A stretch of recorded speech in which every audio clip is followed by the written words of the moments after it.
ఇవాళ మనకు క్లాస్ చెప్పడానికి మాస్టర్ రామరెడ్డి గారు క్లాస్లోకి వచ్చున్నారు. స్వాగతం సార్, మీకు శుభోదయం. శుభోదయం. వినిపిస్తుందమ్మా మాట? వినిపిస్తోంది. ఓకే. సారు విజయవాడ నుంచి, అక్కడ మంచిగా ప్రకృతి వనం ఆశ్రమం చాలా అంటే చాలా అద్భుతంగా ఉంటుంది. అక్కడి నుంచి సార్ ఉన్నారు. అందరూ ఒక్క నిమిషం మంచినీళ్ళు తాగి రిలాక్స్ అయితే సార్ క్లాస్ తీసుకుంటారు.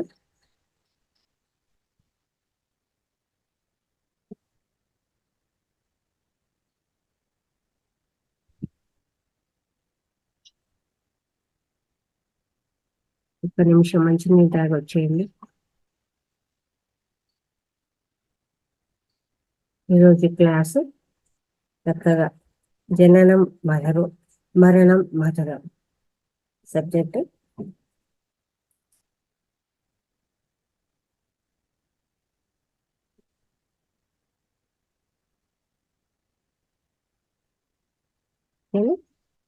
ఓకే సార్, మనం క్లాస్ స్టార్ట్ చేద్దాము.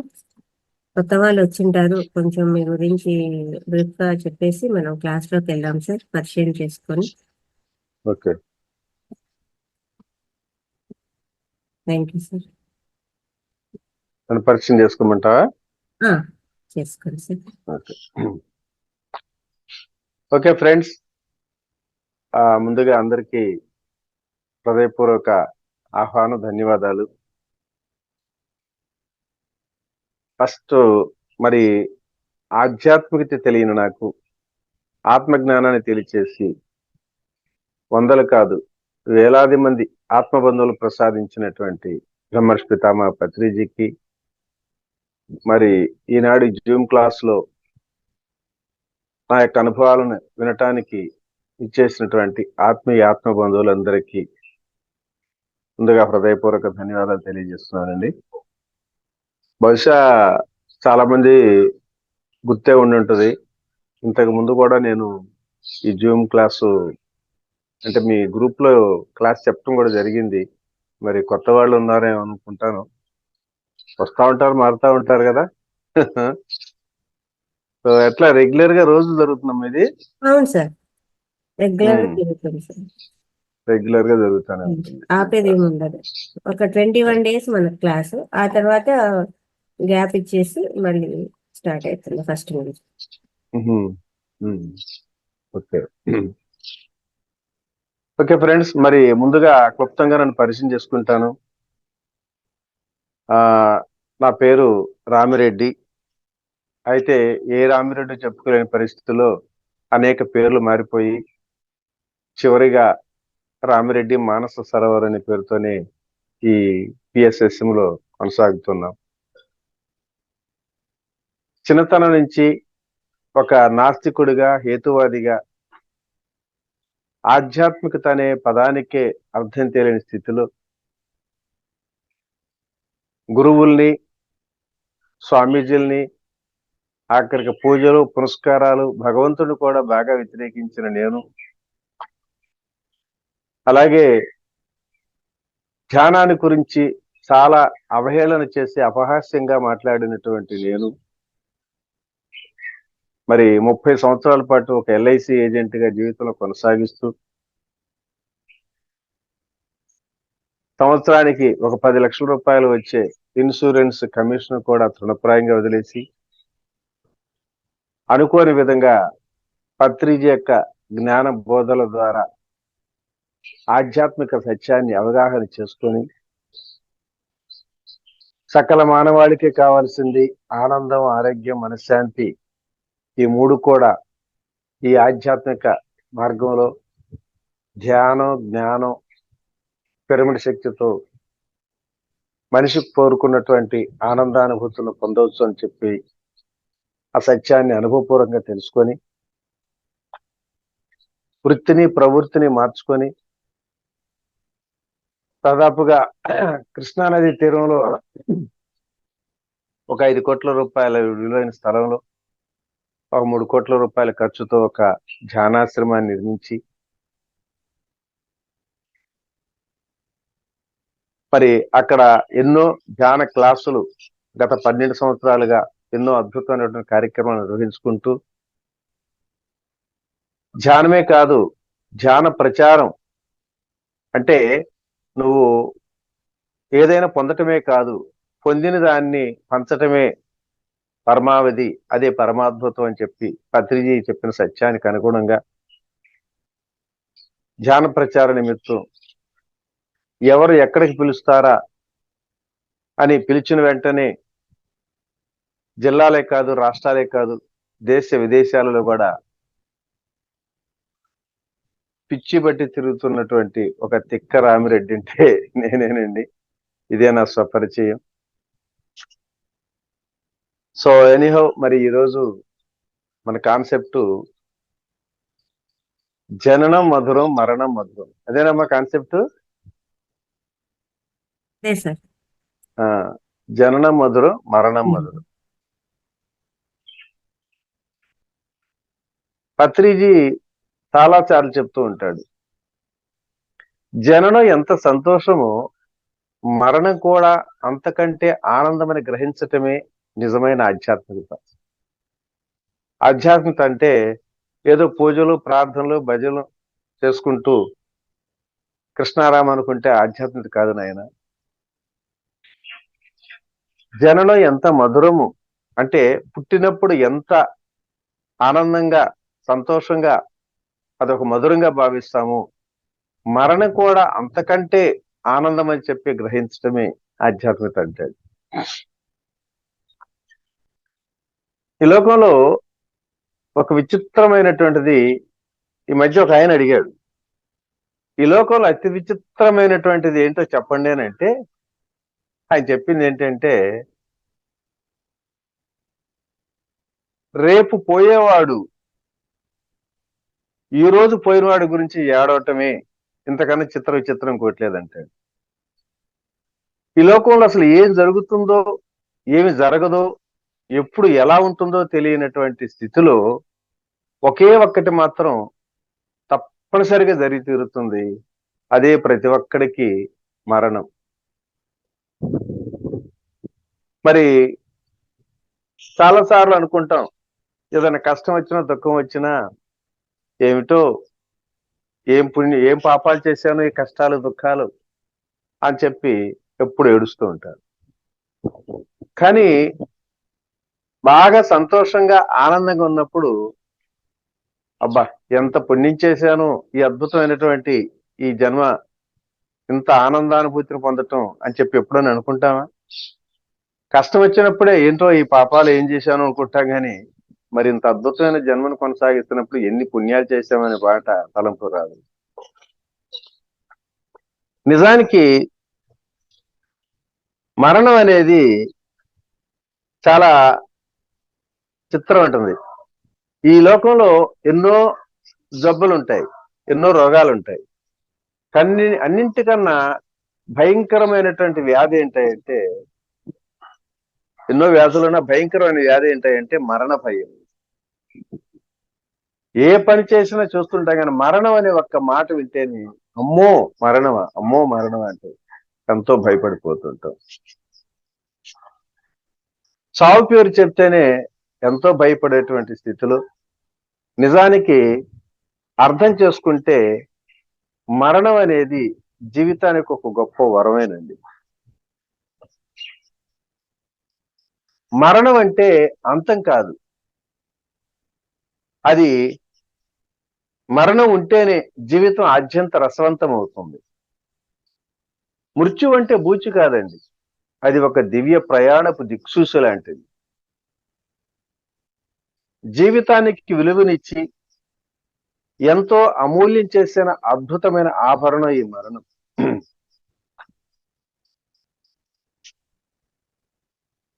తిరిగి శిశువుగా పుట్టి మమతల మాధుర్యాన్ని పొందటానికి ఒక మహత్తరమైన అవకాశం ఈ మరణం.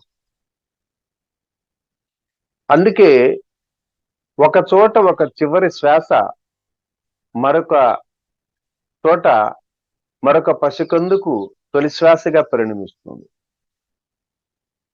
ఒక చోట ఒక జీవితానికి కట్టే సమాధి మరొక జీవికి ఒక పునాది లాంటిది. నిన్న ఒక తల్లి కడుపు కోత, నేడు మరొక తల్లికి కడుపు పంట.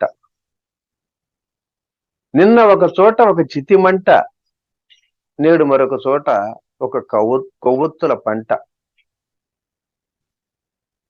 మరి వాస్తవానికి మరణించిన వారి జీవితాలు చూసుకుంటే ఎంత అద్భుతమో చెప్పలేం.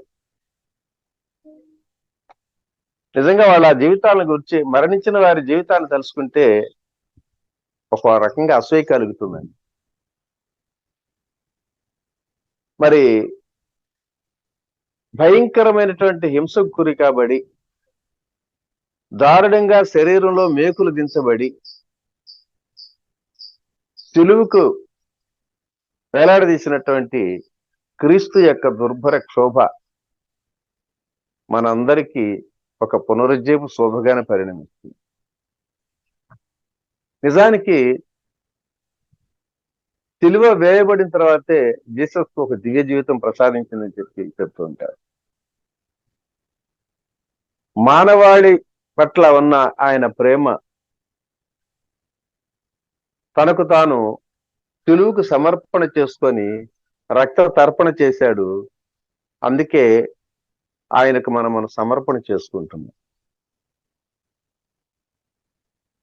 అలాగే తల్లి, తండ్రి, ఇల్లు, వాకిలి, ఊరు పేరు తెలియనటువంటి ఒక బికారిలాగా జీవించినటువంటి షిరిడి సాయిబాబా బ్రతుకున్నప్పుడు పిచ్చివాడని చెప్పి రాళ్లతో కూడా కొట్టారు. మరి అటువంటి మహానుభావుడు తన మరణం తర్వాత కొన్ని కోట్ల జన హృదయాలలో గుడులు కట్టించుకున్నాడు. వాళ్ళ సాయిబాబా గుడి లేని గ్రామం లేదంటే ఆశ్చర్యం కాదండి. మరి ఎక్కడో పుట్టి ఎక్కడో పెరిగి కలకత్తా వీధుల్లో కుష్ఠరోగులకు సేవ చేసినటువంటి మదర్ తెరిస్సా తన జీవితానంతరం, తన మరణానంతరం ఈ ప్రపంచానికే మొదలైపోయింది. అలాగే ఒక సామాన్యుడిగా పుట్టి సామాన్యుడిగా జీవితాన్ని గడిపి మరి వృత్తిని ప్రవృత్తిని మార్చుకొని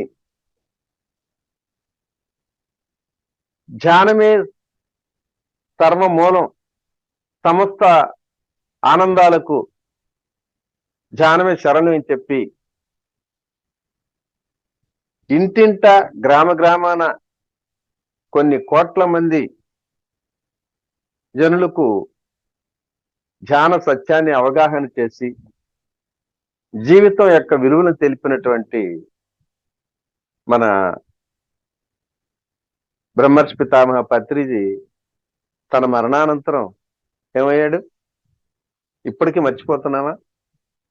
వాస్తవంగా పత్రిజీ ఉన్నప్పుడు ఎన్నో అభండాలు, ఎన్నో అపవాదులు కూడా వేసినటువంటి ఆ స్థితిలో ఆయన మరణానంతరం ఆ అపవాదులు, అభాండాలు వేసినటువంటి వాళ్లే చంపదెబ్బలు కొట్టుకుంటూ తప్పు ఒప్పు అని చెప్పి తప్పును ఒప్పుకుంటూ క్షమాపణ చెప్పుకుంటూ మరి ఈనాడు ఎన్నో లక్షలాది మంది ఈ ధ్యాన జీవితంలోకి వస్తూ ఆహా, నిజంగా పత్రిజీని బ్రతుకున్నప్పుడు మేము తెలుసుకోలేకపోయాం, ఆ పత్రిజీతో మీరు సాహచర్యం చేసినటువంటి మీరు ఎంత అదృష్టవంతులు అని చెప్పి మరి మనందరిని కూడా శ్లాఘిస్తున్నటువంటి నేటి కాలంలో తన మరణానంతరమే ఆయన ఇన్ని కోట్ల మందికి ఆదర్శప్రాయుడయ్యాడు. కాబట్టి మరణాన్ని గురించి చింత ఎందుకండి? సో అయితే చిత్రం ఏంటంటే అసలు ఈ మరణం అంటే ఏమిటి? దేనికి మరణం? తల్లి గర్భం నుంచి సమాధి స్థితి వరకు చేరుకునేటువంటి ఆ మార్పు, శరీరం మార్పు చెందేదే మరణం. తల్లి గర్భం నుంచి శరీరాన్ని ధరిస్తుంటాం, తర్వాత సమాధి స్థితి వరకు చేరేటువంటి ఈ శరీరం అనేక రకాల మార్పులు చెంది చివరికి శిథిలమైపోయిన స్థితినే మరణం అంటాం తప్పితే మరణం అంటూ మనకేమీ లేదండి. కాబట్టి ఈ మరణం అనేది ఆ దేహానికే పరిమితం, మనకు కాదు. ఆత్మస్థితిలో మనకు కాదే కాదు. పంచభూతాలతో నిర్మితమైనటువంటి ఈ దేహం తిరిగి ఆ పంచభూతాలలోనే చేరటం సహజం, సర్వసాధారణం. పంచభూతాలంటే మనకి ఒక డౌట్ వస్తుంది. మన దేహం పంచభూతాలతో నిర్మితం అయిందంటే ఇదేంటి పంచభూతాలతో నిర్మితం అయిందని చెప్పి కొంచెం నమ్మలేని స్థితిలో ఉంటాం. పంచభూతాలంటే ఏమిటండి? ఆ మనందరికీ తెలిసిందే, ఆకాశం, అలాగే గాలి, నీరు,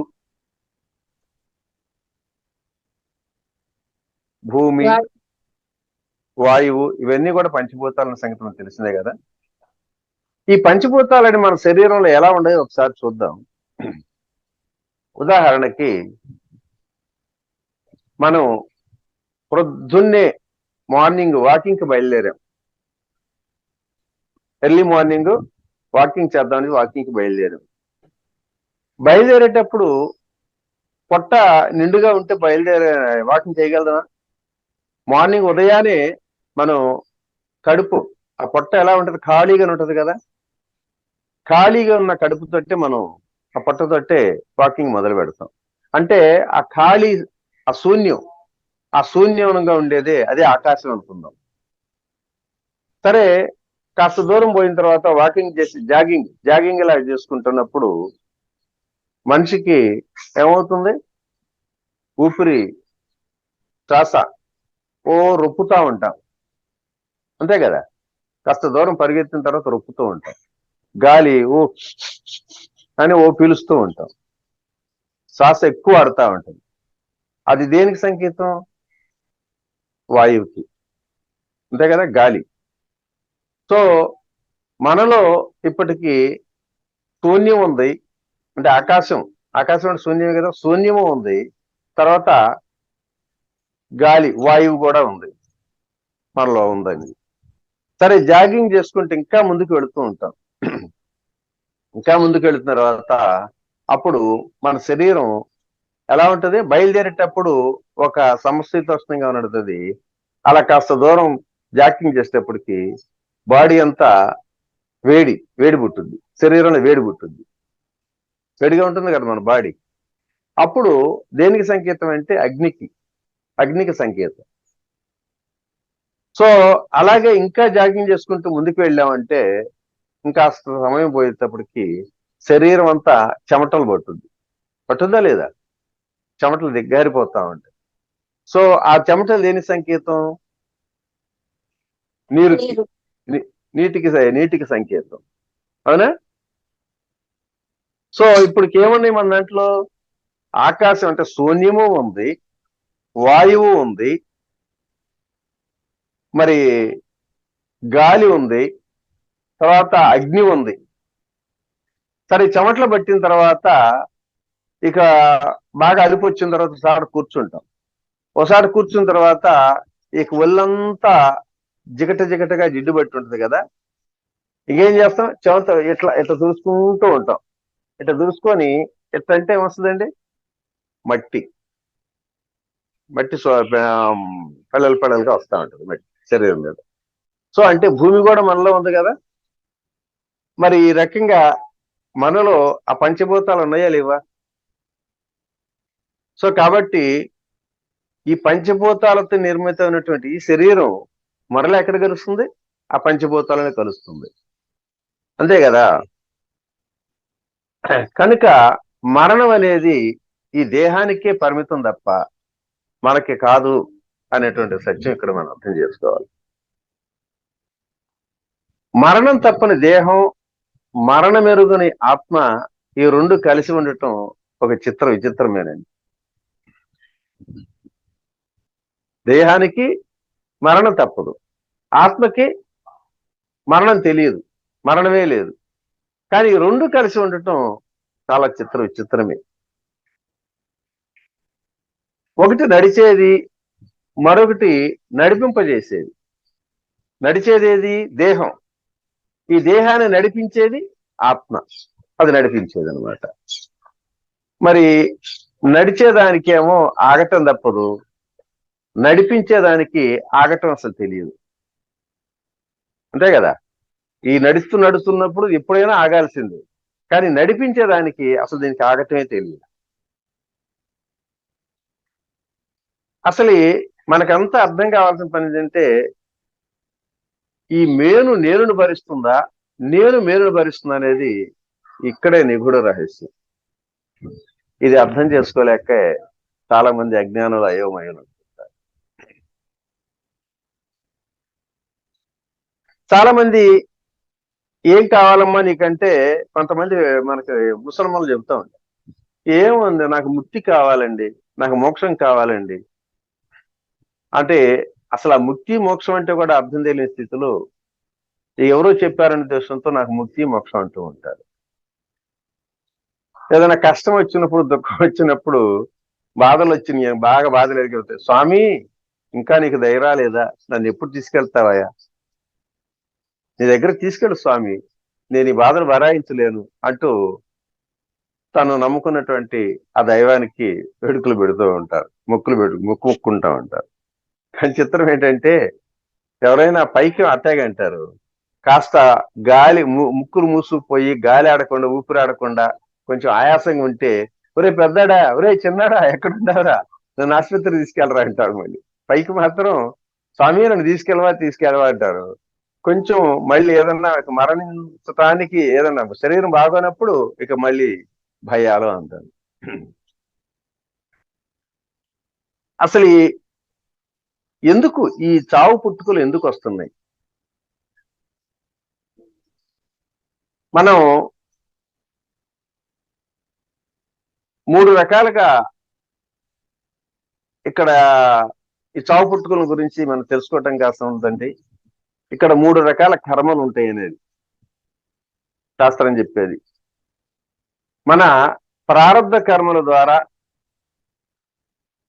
ఇక్కడ ఈ లోకంలో ఆ ప్రారబ్ధ కర్మను అనుసరించి ఒక తల్లి గర్భంలో ప్రవేశించి జననం తీసుకుంటాం.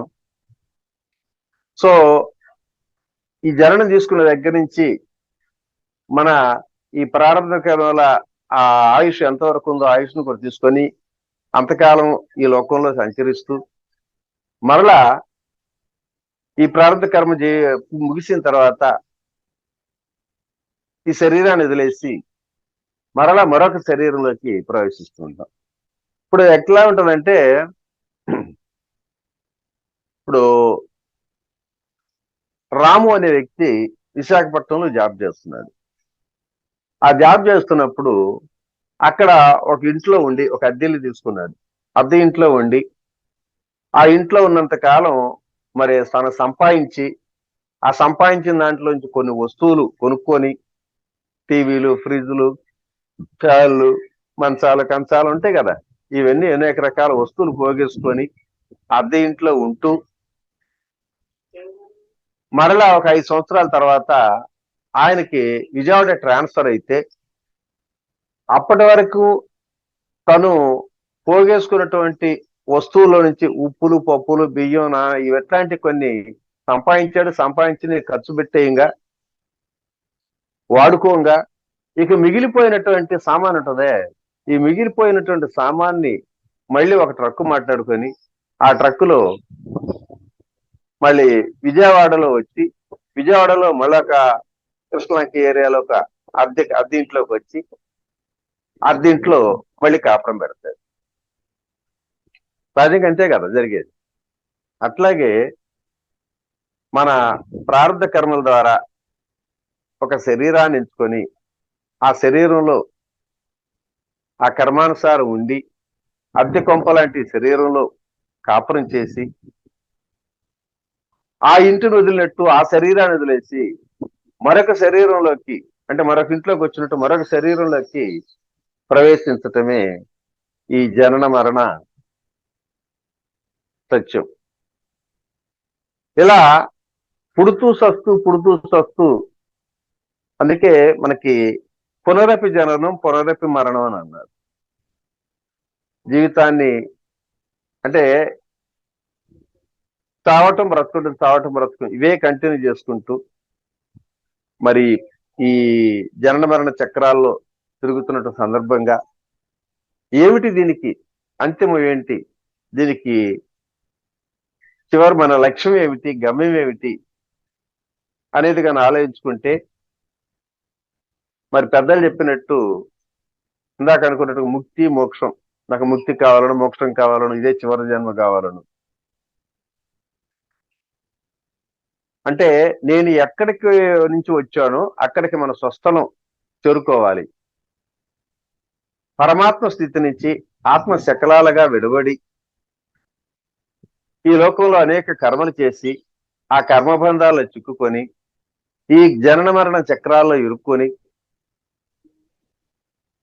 ఈ దుఃఖాలు కష్టాలు నష్టాలు ఇవన్నీ పొందుతూ ఎప్పుడు వీటిని విముక్తి కలిగించుకొని మరలా మనం ఎక్కడి నుంచి వచ్చామో అక్కడ స్వస్థలం చేరుకుంటే అదే ముక్తి మోక్షం. ఇది ఎలా ఉంటుందంటే ఇప్పుడు మన శివ ఉన్నాడు, శివ ఈ మధ్య టూర్లు బాగా వేస్తున్నాడు కదా. ఇప్పుడు ఒకసారి ఏం చేశాడంటే ఒక పాంప్లెట్ వేసి ఫ్లైయర్ తయారు చేసి అన్ని వాట్సాప్ గ్రూప్ లో పెట్టేశాడు. ఏంటంటే రేపు సెప్టెంబర్ నుంచి హిమాలయ ధ్యాన యాత్ర అని చెప్పి పెట్టాడు. పెట్టి అక్కడ హిమాలయాలలో ఉన్నటువంటి ఆ అందాలు, అక్కడ ఉన్నటువంటి వింతలు విశేషాలన్నీ కూడా ఆ పాంప్లెట్ లో పెట్టాడు, ఫ్లైయర్ లో పెట్టాడు. మీరు రాదలుచుకున్న వాళ్ళు ఒక 20,000 రూపాయలు ఏదో అమౌంట్, ఒక 20,000 రూపాయలు కట్టి రావచ్చు. ఇక్కడ అందాలు అద్భుతాలు ఉంటాయి, వారం రోజుల పాటు ప్రోగ్రామ్ ఉంటుంది, 10 రోజుల పాటు ప్రోగ్రామ్ ఉంటుంది అని చెప్పాడు. ఆ ఫోటో చూడంగానే ఆ హిమాలయాల గురించి అంతకుముందు విన్న తర్వాత మనసు వీళ్ళూరుతూ ఆహా అద్భుతంగా నిజమైనటువంటి అందాలని కూడా చూడొచ్చు, అందరితో కలిసి వెళ్ళొచ్చు అనే ఉద్దేశంతో మనం తలాకి 20,000 రూపాయలు పే చేసి ఆయనకి కట్టాం. ఇంకా ఒక నెల రోజులు గడువు ఉంది బయలుదేరటానికి. ఈ నెల రోజుల్లో మనసు వీళ్ళూరుతూ ఉంటది, అబ్బబ్బా ఎప్పుడు వస్తుంది 1వ తారీఖు, ఎప్పుడు బయలుదేరుతాం, ఎప్పుడు ఆ హిమాలయ అందాలు చూస్తాం అని చెప్పి మనసు వీళ్ళూరుతూ ఉంటుంది. అవునా?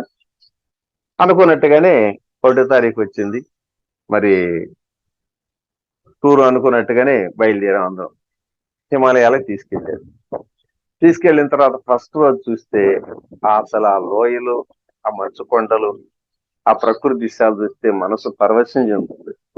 ఆహాహా అద్భుతం అద్భుతం అమోఘం, ఎంత అందంగా ఉన్నాయో, అసలు ఆ లోయలు ఎంత బాగున్నాయో అని చెప్పి మనసు పరవశంతో ఆనందలోకాల్లో తిరుగుతున్నట్టుగా ఉంటాం. రెండో రోజు ఇంకొక ప్రదేశం తీసుకెళ్ళాడు, అక్కడ కూడా బాగుంది అనిపించింది. ఇక మూడో రోజుకి అనిపించింది, ఓరి నాయను ఈ అందాల మాట దేవుడు కానీ అసలు చలి, గొడ్డు చలి అంటే అప్పటికి పాపం రగ్గులేసి దుప్పటేసి కప్పుకునే చలి ఆగటల్లా, విపరీతమైనటువంటి మంచు కొండలు కదా. ఆ చలికి మనకేమో మన ఏరియాకి మనం అసలు ఆ చలి తెలియదు. ఆ చలికి తట్టుకోలేక ఇంకా గడగడగడకు వణికిపోతూ ఏమోనైనా తొందరగా మన ఇంటికి వెళ్తే బాగుంటుందేమో అని మనసు కనిపిస్తా ఉంటుంది. అప్పటికి పాపం 3 రోజులు గడిచిపోయింది. ఈయనేమో 10 రోజులు పెట్టాడు ప్రోగ్రాం. ఊరు నాయన ఇంకా 7 రోజులు ఉండాలా, ఆమె కొంచెం బెరుకుగలుగు. ఆ మరుసటి రోజు ఈ పెడుతుంటే పాపం మన ఆహారం, మన ఫుడ్ వేరు. ఆయన ఏం చేస్తాడు అక్కడ రొట్టెలు, ఆ రొట్టెలు వేసి ఏదో కూర వేసి పడతా ఉంటాడు. ఆ రొట్టెలేమో చలి బీసుకుపోయి సాగదీసి నవిలితే గాని నవిలి గాని మింగలేం. ఇక ఆ మరుసటి రోజు అనిపించింది, ఏమిటో ఈ బాధలు, ఈ చలిలో పడి ఒళ్ళంతా చెమటలతో చలితో బీసుకుపోయి ఈ తినలేక ఈ రొట్టెలతో వచ్చి ఈ పీక్కు తిని నవిలి గొంతు పోతుంది, ఎంత తొందరగా మన ఇంటికి పోతే ఎంత హాయిగా ఉంటుందో అనిపించి పాపం ఇంటి మీద గాలి మీద. మళ్ళీ ఇంకొక రోజు ఉండేటప్పటికి ఇక జనాలందరికీ ఇక మనకి ఇసుకు పుట్టేస్తుంది. అప్పుడు అంటాం, శివాని బాబు నీకు దండం నాయనా, చూసిన అందాలు చాలులే గాని తొందరగా మా ఇంటికి తీసుకెళ్ళు, ఈ ఈ చలి తట్టుకోలేకపోతున్నాం, ఈ రొట్టెలు తినలేకపోతున్నాం, కమ్మటి ఫుడ్ లేదు, ఏమీ లేదు అని చెప్పి ఈయన ఒత్తిడి చేస్తాం. ఈయనేంటి మరి 20 ఏళ్ళు తీసుకున్నాడు, 10 రోజులు ప్రోగ్రాం అన్నాడు, 5 రోజులకి తీసుకెళ్తే మళ్ళీ డబ్బులు కట్టమంటారు కదా. అందుకే ఏం చేశాడు, అదిగో ఇదిగో ఇదిగో అని చెప్పి అసలు ఈయన మళ్ళీ అందరూ ఫోర్స్ చేసి చూస్తుంటే కనుమరుగైపోయాడు, తప్పించుకుపోయాడు, ముఖం చాటేశాడు, వెళ్ళిపోయాడు మన వదిలేసి. ఇక మనందరం కూడా ఏమవుతాం, హిమాలయాల్లో దిక్కులేని స్థితిలో, ఎటు పోవాలో తెలియదు, అసలు ఆ రూట్ ఏదో తెలియదు, ఎక్కడ ఎవరు నిర్మానుష్యంగా ఉంటే ఆ మంచు కొండల్లో తిరుగుతా తిరుగుతా తిరుగుతా పిచ్చి పట్టినట్టు తిరుగుతున్నాం. అంతలో ఒకసారి గుహల దగ్గర పాపం ఒక 6 అడుగుల అజ్ఞానబాహుడు ఒక తెల్లని గడ్డంతో కూర్చొని ఏదో ధ్యానం చేసుకుంటూ కూర్చుంటే ప్రాణం లేచి వచ్చింది. మనందరం అక్కడికి వెళ్ళి స్వామి స్వామి మా పరిస్థితి, మరి ఈ చలిలో పడి అసలు మా స్వస్థలం ఎక్కడో ఎటు ఉందో కూడా తెలియని పరిస్థితిలో అయోమయంగా తిరుగుతున్నాం, మాకు దారి చూపించండి, దారి చూపించండి, దారి చెప్పండి అంటే ఆయన దయదలిసి, బాబు ఇదిగో ఇట్లా తిన్నగా వెళ్ళండి, ఇట్లా వెళ్ళిన తర్వాత మీకు అక్కడ హరిద్వార్ అనేది వస్తుంది, హరిద్వార్లో బస్సు ఎక్కితే ఢిల్లీ వెళ్తారు, ఢిల్లీ నుంచి ట్రైన్ ఎక్కితే మీరు విజయవాడ చేరుకుంటారు, ఫలానా ట్రైన్ ఉంటుంది అని చెప్పి మొత్తం రూట్ అంతా రూట్ మ్యాప్ చెప్పేసి ఆయన చెప్పిన విధంగా మరి ఆ ప్రయాణం చేసి ఇంటికి చేరుకున్న తర్వాత ఎలా ఉంటుందండి మన ఫీలింగ్, అమ్మయ్యా ఎంత హాయిగా, ఎంత ఇంటికి వచ్చాము, ఎంత సంతోషము, ఊరి నాయను, ఆ చలి ఏంటో, ఆ బాధలేంటో, తినటానికి ఉండదు, ఉండటానికి ఉండదు, పడుకోవటానికి ఉండదు, ఈ అందాల మేటి దేవుడు ఎరుగ్గా అని చెప్పి ఇంటికి రాగానే ఇంకంత ప్రాణం లేచి వచ్చినట్టుగా అయ్యి కాబట్టి మరి ఏదో పప్పు మామిడికి ఆ ముక్కలు కూరలు వేసుకొని పచ్చళ్ళు తినలేక ఇక ఎంతో మధురానుభూతితోటి తింటూ హాయిగా ఉంటాం, అవునా. సో ఎన్ని పాటలు తిండి, ఎన్ని చెట్లు చేసినా మరి మన ఇంటికి వచ్చినప్పుడే మనకి ఎంతటి మధురానుభూతి, మధురానందం కలుగుతుందో, అంటే మన స్వస్థలం, మన స్వగృహం ఇచ్చాం కాబట్టే ఆ తృప్తి. ఎన్ని చోట్ల తీసి ఎన్ని టూర్లు తిరిగినా అంతరికి పరిమితం కానీ మరి అక్కడే శాస్త్రంగా ఉండలేం. ఎప్పుడైతే మన సొంత ఇంటికి తిరిగి వస్తే మనకి ఎంత మధురానుభూతి, అలాగే మనం కూడా అసలు ఎక్కడి నుంచి వచ్చాము మరలా తిరిగి అక్కడికి వెళ్తేనే మనకి ఆ చివరి యొక్క మన జన్మకి అర్థం పరమార్థం అన్నట్టుగా మనం పొందేటువంటి ఆ పరమానందం అప్పుడే పొందుతామండి. మనందరం ఎవరు, పరమాత్మ స్థితిలో ఉన్నటువంటి, ఆ పరమాత్మలో కలిసిపోయినటువంటి మనందరం కూడా ఆత్మ శకలాలుగా విడవడి, అమ్మో ఈ భూలోకంలో ఎన్నో అందాలు ఉన్నాయంట, ఎన్నో అద్భుతాలు ఉన్నాయంట, అవి చూద్దామన్నటువంటి ఆతృతతోటి హిమాలయాల కనుక వెళ్ళి ఆతృతో పోయినట్టు ఈ భూలోకంలో పడిపోయి ఇక్కడ ఈ భూలోకంలో ఉన్నటువంటి ఈ మాయలు, ఈ మాయలో పడిపోయి ఇక్కడ జరుగుతున్న భూలోకంలో ఉన్నటువంటి మాయలకు లోబడి అసలు మనల్ని మనమే మర్చిపోయి, మన స్వస్థలం మర్చిపోయి, మనం ఎక్కడి నుంచి వచ్చామో, ఎందుకోసం వచ్చామో, మన లక్ష్యం ఏమిటో గమ్యం ఏమిటో తెలియని పరిస్థితుల్లో, దిక్కుదోసిన పరిస్థితుల్లో ఎన్నో అగచాట్లు పడుకుంటూ మరి ఇక్కడ అక్కడ ఇక్కడ ఇప్పుడు హిమాలయాల్లో ఒక గుహ దగ్గర ఉన్నాం, మళ్ళీ ఇంకోసారి ఇంకొకరికి ఆ రకంగా మరి ఎన్నో ప్రదేశాలు, ఎన్నో జన్మలు తీసుకుంటూ ఈ జన్మలో అనేక రకాల కష్టాలు, నష్టాలు, బాధలు, దుఃఖాలు పొందుతూ మన స్వస్థలం ఎప్పుడా అని ఎదురు చూసుకుంటున్న తరుణంలో మరి ఆ స్వస్థలానికి చేరుకుంటేనే మనకి ముక్తి, మోక్షం, అదే మన జీవిత పరమార్థం. అంటే మనం ఎక్కడి నుంచి వచ్చామో అక్కడ చేరుకోవటమే మనకి లక్ష్యం, మన గమ్యం. మనం విజయవాడ నుంచి పోయామంటే మళ్ళీ విజయవాడ తిరిగి రావాలి. అట్లాగే ఆ పరమాత్మ స్థితి నుంచి ఆత్మ శకలాలుగా విడబడిపోయి వచ్చినప్పుడు మరలా పరమాత్మలోకి విలీనమైనప్పుడే మనకి అదే నిజమైనటువంటి ఆనందం. మరి ఎలా చేరుకోవాలి? ఏదో వచ్చాం, ఈ లోకంలో పడిపోయాం, ఈ జన్మల్లో ఈ జన్మ పరంపరలో కొనసాగుతున్నాం, పుడతాం చావటం హీట్లోనే కొట్టుకుంటున్నాం. మరి మన స్వస్థలం చేరుకోవటం ఎలా అనే దాని మీద మనం గనక హిమాలయాలకు వెళ్ళినప్పుడు ఒక 6 అడుగుల అజానుబాహుడు పత్రిజ రూపంలో వచ్చి మనకి ఎలా గమ్యాన్ని, లక్ష్యాన్ని, దారిని చూపించాడు. మరి మనందరం కూడా ఈ భూలోకంలో పడిపోయినటువంటి, మాయలో చిక్కుపోయినటువంటి, ఈ జనన మరణ చక్రాల్లో ఇరుక్కుపోయినటువంటి మనకి కూడా మనకి ఆ పరమాత్మ యొక్క స్థితిని కలవాలనుకుంటే దానికి కూడా మార్గం చెప్పాడండి. ఎవరు ఆ భగవంతుడిని వేడుకుంటే భగవంతుడు చెప్పాడు, నాయనలారా మరి మీరు ఎలా ఆ ఇక్కడ ఉన్నటువంటి జనన మరణ చక్రాలు ఇరుక్కుపోయిన నా దగ్గరికి రావాలనుకున్నప్పుడు నేను ఒక మార్గం చూపిస్తున్నాను. ఆ మార్గాన్ని చూపించిన మార్గాన్ని అనుసరించి ఆ విధంగా చేసి మీరు నా దగ్గరికి రావచ్చు అని చెప్పి ఆ మార్గాన్ని చూపించినటువంటిది అదే భగవద్గీత.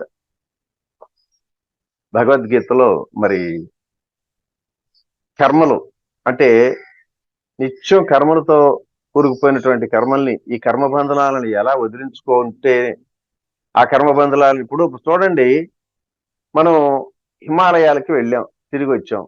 వెళ్ళేటప్పుడు చక్కగా మా మనస్సు, శరీరం అంతా మలినం కాకుండా ఫ్రెష్ గా బాగున్న మన ఇంట్లో అన్నట్టుగా హిమాలయాకి వెళ్ళి వచ్చాం. తిరిగి వచ్చిన తర్వాత మన ఇంటికి రాగానే ఏం చేస్తాం? ఇంట్లోకి డైరెక్ట్ గా పూజ గదిలోకి వెళ్తామా? పూజ గదికి వెళ్ళాం కదా, శుభ్రంగా చూసి శుభ్రంగా స్నానాలు చేసి ఆ మలినాన్నంతా వడ్డించి వదిలించుకొని ఆ స్నానం చేసిన తర్వాత అప్పుడు ఆ పూజ గదిలోకి వెళ్ళి కాసేపు మరి ఆ దేవుడికి నైవేద్యం పెట్టి కూర్చుంటాం. అట్లాగే ఆ పరమాత్ముడు కూడా మరి మీరు నా దగ్గరికి రావాలంటే డైరెక్ట్ గా రావటానికి కుదరదు నాయనా, మీరు ఎంతో స్వచ్ఛమైనటువంటి స్థితిలో, మీరు మనసుని కల్మషం లేని స్థితిలో మీరు భూలోకంలోకి ఇక్కడి నుంచి వెళ్ళారు. ఆ భూలోకంలోకి వెళ్ళినాక అనేక రకాలటువంటి మలినాలన్నీ తగిలించుకున్నారు మీ మనసుకి. అవన్నీ శుద్ధం చేసుకుంటే గాని ఇక్కడికి రావడానికి అవకాశం లేదనే ఉద్దేశంతో ఆ మలినాలను ఎలా వదిలించుకోవాలో ఆ భగవద్గీతలో చెప్పడం జరిగింది. అందుకే ఆ భగవద్గీతలో కూడా ఆ కర్మబంధనాలని వదిలించుకుంటేనే, ఈ కర్మబంధం అంటే భూలోకంలో వచ్చిన తర్వాత ప్రతిరోజు కర్మ చేస్తూనే ఉంటాం, ఏదో కర్మ చేస్తూ ఉంటాం. చేసిన కర్మకి ప్రతిఫలం అనేది తప్పనిసరిగా వస్తుంది. ఇప్పుడు ఆ ప్రతిఫలాన్ని, ఆ వచ్చిన కర్మ యొక్క ప్రతిఫలాన్ని అనుభవిస్తూ మళ్ళీ కూర్చొని మళ్ళీ ఇంకో కర్మ చేస్తూ ఆ రకంగా ఉంటాం కదా. కాబట్టి ఈ పరమాత్మ ఏం చెప్పాడంటే, మరి ఈ కర్మబంధనాలన్నిటినీ పూర్తిగా వదిలించుకొని ఏ ఒక్క కర్మశేషం కూడా లేని స్థితిలోనే ఇక్కడికి రావడానికి అవకాశం ఉంటుందనే ఉద్దేశంతో చెప్పడం జరిగింది. మరి ఆ కర్మబంధనాలు వదిలించుకునే పద్ధతి భగవద్గీతలో చెప్పడం జరిగింది. అందులో 12 అధ్యాయాలు మనందరూ తెలిసింది. 18 అధ్యాయాలు ఎట్టుకుంది.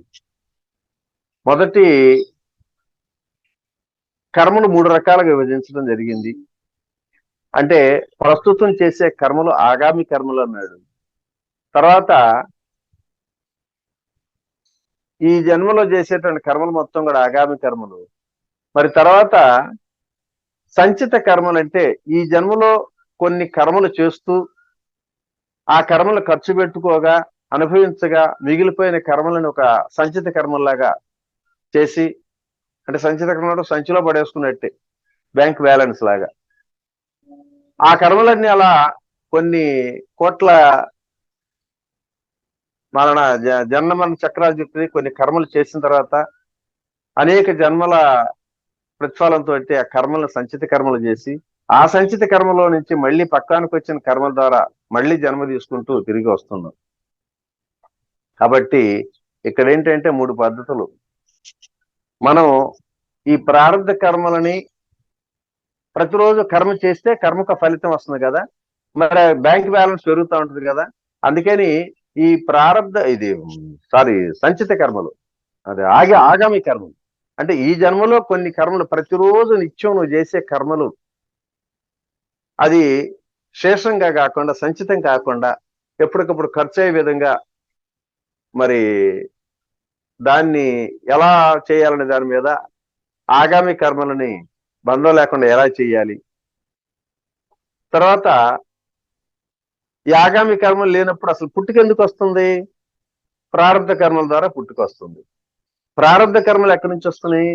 సంచిత కర్మల నుంచి వస్తున్నాయి. అసలు సంచిత కర్మలకి అక్కడ సంచి ఎక్కడ పెరుగుతుంది? ఆగామి కర్మలు రోజు చేసేటువంటి కర్మల యొక్క ఫలితంతో ఆగామి కర్మలు వస్తామండి. కాబట్టి ఈ మూటిని వదిలించాలి అంటే ఈ 3 కర్మలను వదిలించుకుంటేనే కానీ నీకు ముక్తి మోక్షం కలగదనే ఉద్దేశంతో ఆ భగవద్గీతలో చెప్పడం జరిగింది. సో కాబట్టి మరి ఆ భగవానుడు చూపించినటువంటి పద్ధతిలో ఆ ఇక్కడ ఉన్నటువంటి ఈ జన్మలో ఈ కర్మలు మొత్తాన్ని కూడా దగ్ధం చేసుకొని, దీనికి నేను రాశాను బుక్ అనుభవే జ్ఞానం. పత్రిజీ ఒక బుక్ రాయాలా అని చెప్పి అనుభవ జ్ఞానం అనే పేరుతో టైటిల్ ఇచ్చాడు. సో దానికి అనుగుణంగా ఇక్కడ ఈ కర్మల గురించి నేను ఎప్పుడు కూడా అసలు ఫస్ట్ నుంచి కూడా ఈ కర్మలు నమ్మేవాడిని కాదు, కర్మలు వ్యతిరేకించేవాడిని. అలాంటిది మరి కర్మ సిద్ధాంతాన్ని గురించి బుక్ కూడా రాయటం జరిగింది. బంధం లేకుండా కర్మలు ఎలా చేయాలి అనేది ఒక కాన్సెప్ట్ లో పెట్టుకుంది. మరి కర్మ చేస్తే ఏదో ఒక ఫలితం అనేది వస్తూ ఉంటది.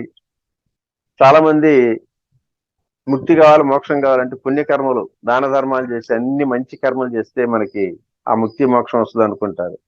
అది కూడా సత్యం కాదు. ఎందుకంటే పుణ్యకర్మలు చేస్తే బంగారు సంఖ్యలు, పాపకర్మలు చేస్తే ఇనుప సంఖ్యలు అని చెప్పాడు. ఈ 2 కూడా జీవుని బంధించేవే. కాబట్టి అందుకే పత్రి చెబుతూ ఉంటాడు, పూర్వజన్మ కృతం పాపం వ్యాధి రూపేణ పీడితే అని. గత జన్మలో చేసినటువంటి కర్మ లెక్క ప్రభావంతోనే ఇవాళ ఈ కష్టాలు దుఃఖాలు వస్తాయని చెప్పి చిన్న చిన్న రోగాలే చిన్న చిన్న పాపాలే చిన్న చిన్న రోగాలు, పెద్ద పెద్ద పాపాలే పెద్ద రోగాలు అని చెప్పి పాట కూడా పాడుతూ ఉంటాడు.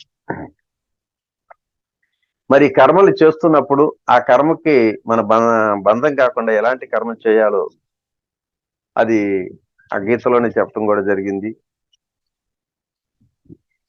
సో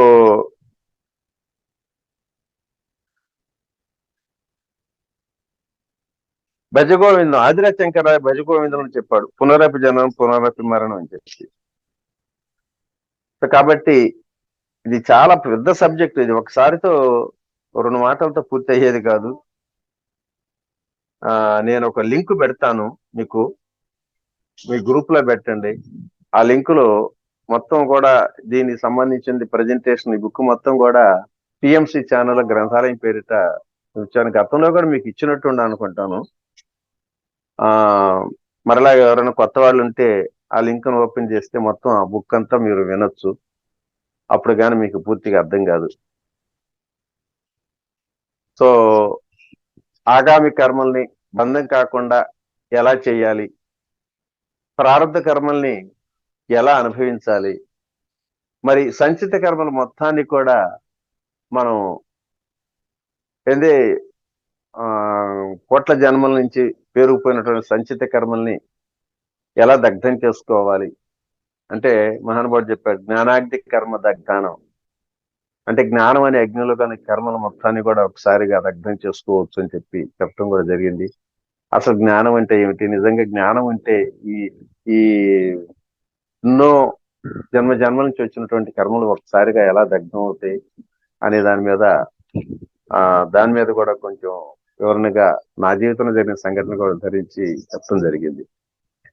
సో ఫ్రెండ్స్, మరి ఈరోజు కాన్సెప్ట్ మరణం మధురం జననం మధురం అనే కాన్సెప్ట్ తగ్గట్టుగా క్లుప్తంగా చెప్పడం జరిగింది. ఇంతకన్నా మనం ఎక్కువ చెప్పడానికి లేదు.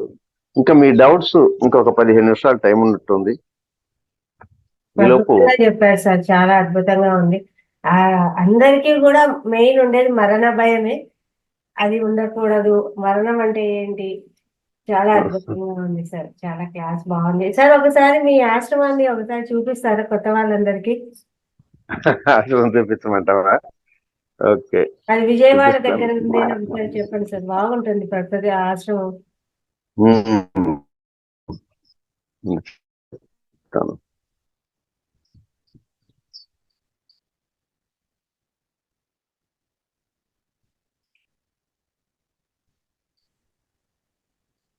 ఇది పైన మేము 3rd ఫ్లోర్ లో ఉంటాం.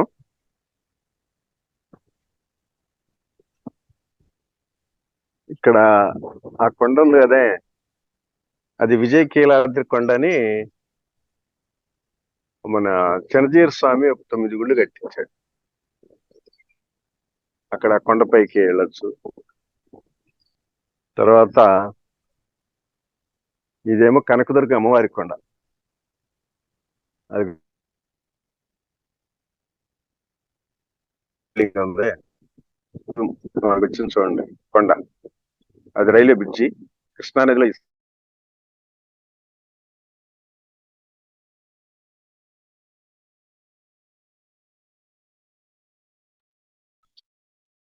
ఇదేమో కొండ,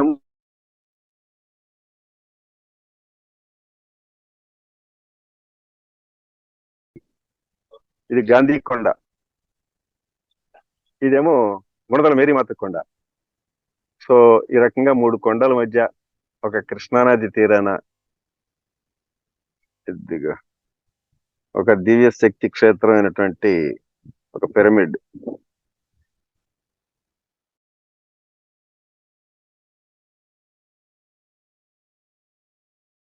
పిరమిడ్ చుట్టూ చెట్లు, పచ్చటి ప్రకృతి వాతావరణం.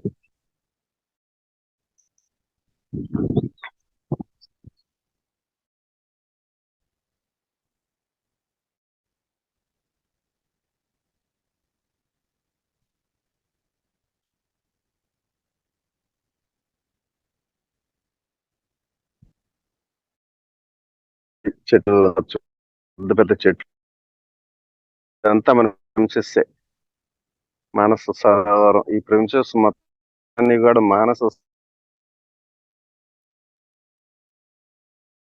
అద్భుతంగా ఉంది సార్. ఎప్పుడెప్పుడు రావాలా అని ఉంటుంది మాకు. ఫ్రెండ్స్, ఎవరైనా సరే విజయవాడ చుట్టుపక్కల ఉన్న, విజయవాడలో ఉన్న ఖచ్చితంగా కూడా ఈ ఆశ్రమాన్ని సందర్శించండి. అద్భుతంగా ఉంటుంది. విజయవాడ దగ్గరలో చుట్టుపక్కల ఉన్న మిస్ కావద్దండి. ఖచ్చితంగా అక్కడ ధ్యానం మంచిగా చేసుకుంటా అక్కడికి వెళ్ళి చేసుకోవచ్చు. టైమింగ్స్ కూడా ఉంటాయి, మిస్ కావద్దండి. సండే కూడా ఉంటాయి. కనపడుతుందా? వినిపిస్తుంది సార్.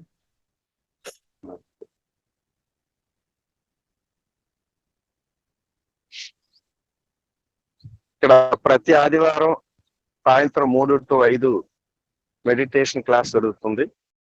పౌర్ణమికి అమావాస్యకి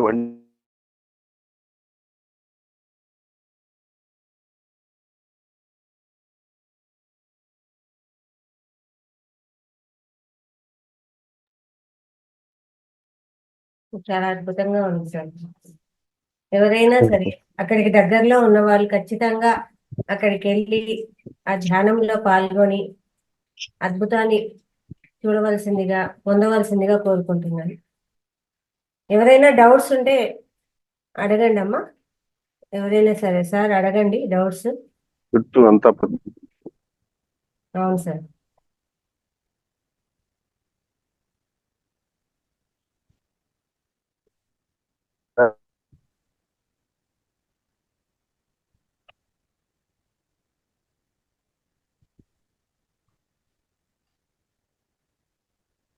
హలో, చెప్పండి అమ్మా.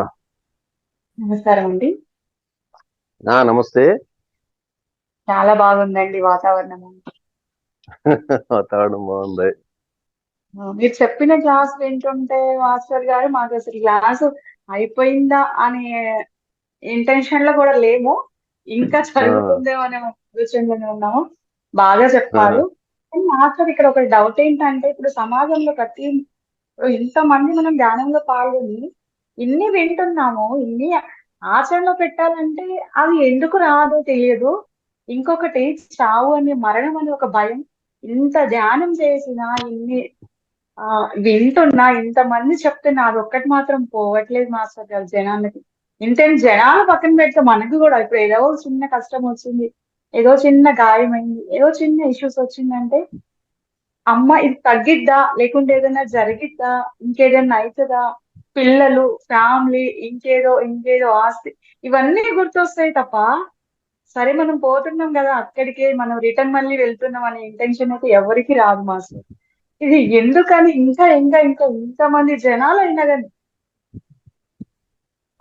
ఇప్పుడు జనాల గురించి మనం చెప్పుకునే దానికన్నా వాళ్ళు మారటలేదు, వీళ్ళు మారటలేదు, వాళ్ళు అజ్ఞానంగా ఉంటున్నారు అనే దానికన్నా అసలు జనంతో కాదు, మనకు మనం ప్రశ్నించుకోవటం.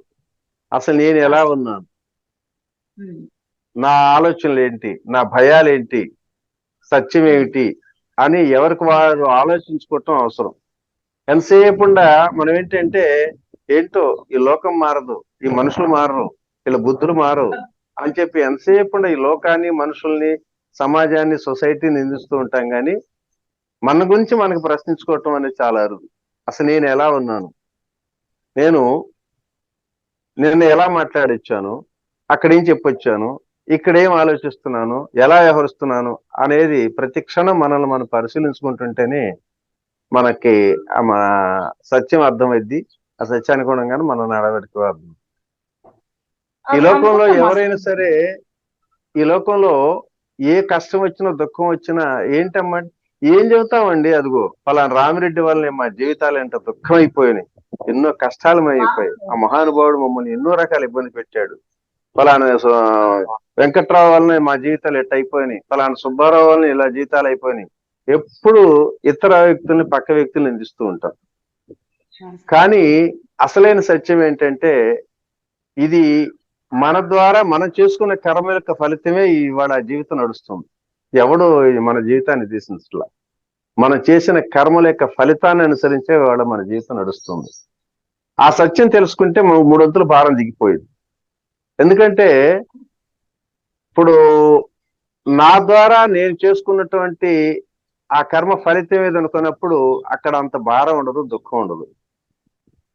ఇప్పుడు ఉదాహరణకి నేను ఒక కొత్త కారు కొనుక్కున్నాను, రోడ్డు మీద వెళుతున్నాను. వెళ్ళేటప్పుడు ఒక రిక్షా వాడు వచ్చి సడన్ గా అడ్డం వచ్చేసి గుద్దేశాడు. బానెట్కి ఆ డోర్ దగ్గర సొట్ల పడ్డాయి, గీతలు పడ్డాయి. కోపం, ఆవేశం, అదే ఇక పట్టలేని ఆవేశంతో అయ్యో నిన్నే తీసుకొచ్చిన కారు చూడు ఏ రకంగా అయిపోయింది చెప్పి వాడి మీద ఇష్టం వచ్చినట్టుగా ఒక అర్ధగంట సేపు తిడతామండి. కొట్టబోతాం, బుద్ధి లేదా, జ్ఞానం లేదా, అది ఇదని చెప్పి. సరే ఏదో తిట్టుకున్నాడు, అయిపోయింది. మరలా ఇంకా అయిపోయిన తర్వాత ఎవరో మరి మీలాంటి వ్యక్తి మళ్ళీ ఎదురొచ్చి ఏంటంటే గీతలు ఏంటంటే అంటే మళ్ళీ ఆవిడ ఒక గంట సేపు తిడతాడు. అదిగో మహానుభావుడు పొద్దున్నే వచ్చాడు, నిద్ర ముఖం వేసుకొని ఈ రకం చేశాడని చెప్పి మళ్ళీ ఆ రోజుల్లో బాధపడతాడు.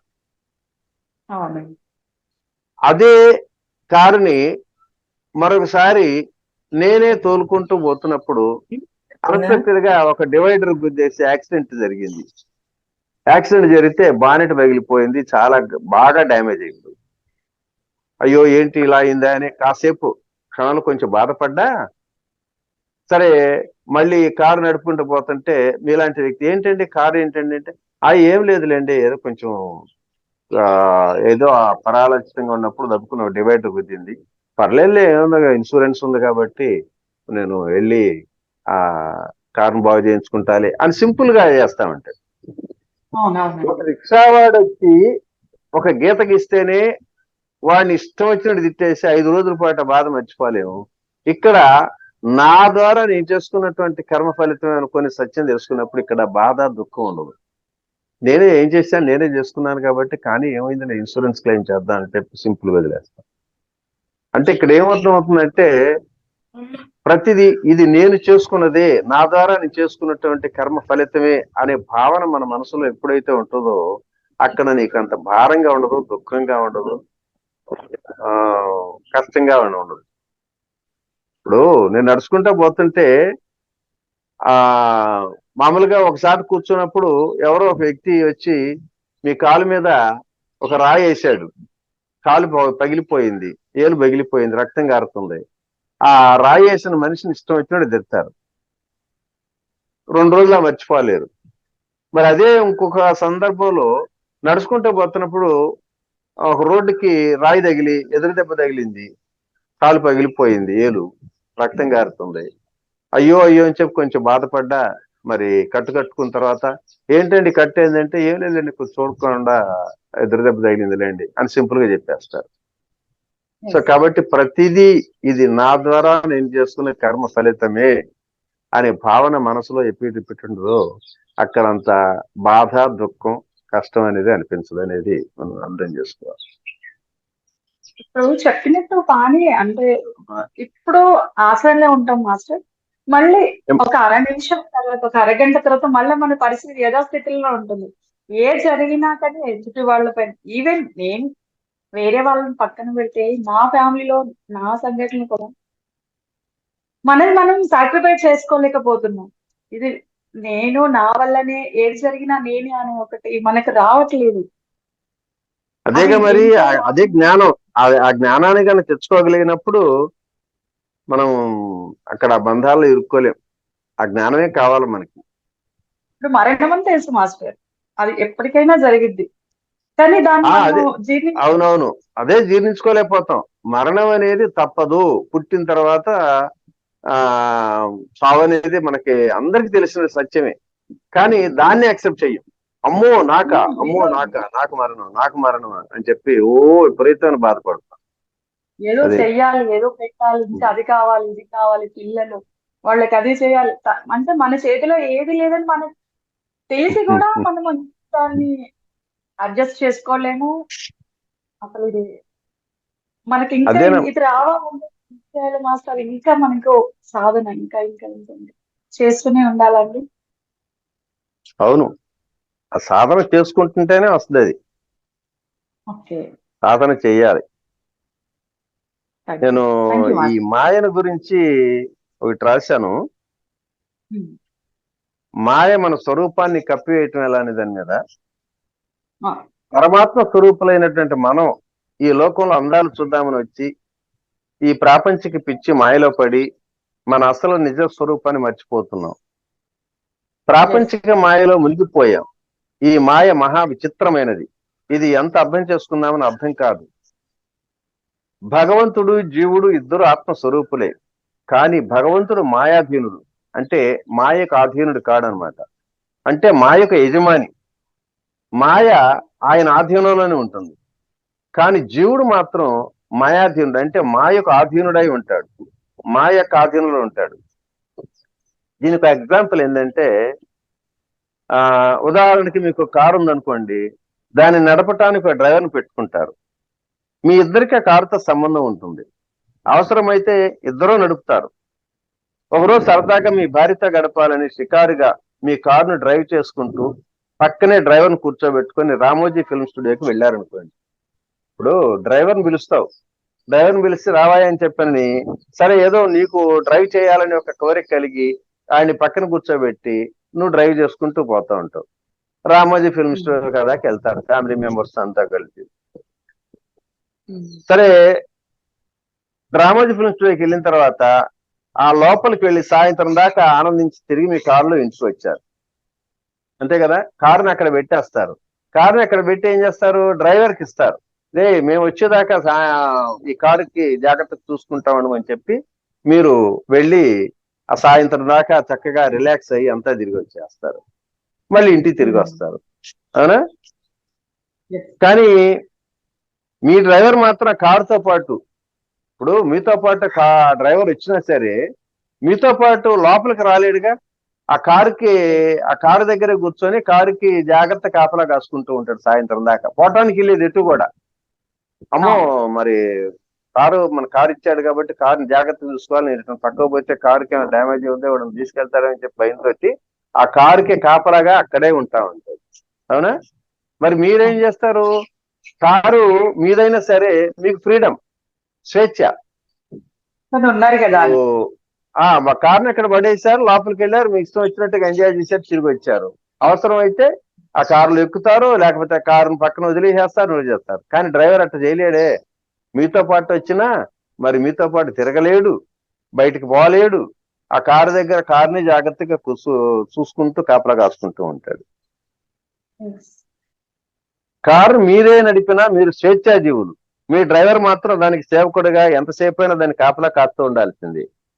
మీ కారుని మీరు స్వేచ్ఛగా ఉపయోగించుకుంటారు, అంటే ఎప్పుడు ఎక్కాలో ఎప్పుడు దిగాలో కూడా తెలుసుకుంటారు. అంటే కారు ఎప్పుడు మీ సేవలోనే ఉంటుంది. కానీ డ్రైవర్ మాత్రం ఆ కారు సేవలోనే ఉంటాడు. అతనికి స్వేచ్ఛ లేదు.